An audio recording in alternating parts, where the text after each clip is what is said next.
ទ្រូងបងមកប្រលឹងមួយយប់នឹងយើងនៅទល់អត់ងងុយបើស្អែកឡើងឈឺបងជាអ្នកខែជំងឺនាំអូនផ្ទាល់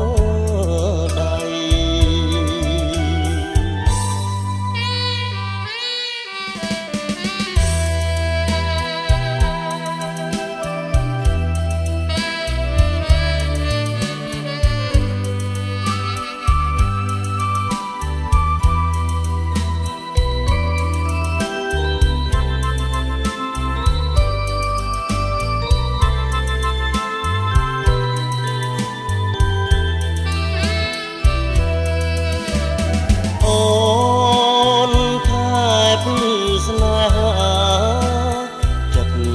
ចិត្តជឿគ្នា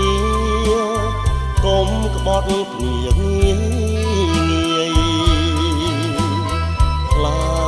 ចគេនេះសោចពេលជ្រាយឡក់លើយឌីលស្នេហាយើងគេងកោយទ្រូងបងមកប្រលឹងមួយយប់នឹងយើងនៅទល់អត់ងងុយបើស្អែកឡើងឈឺ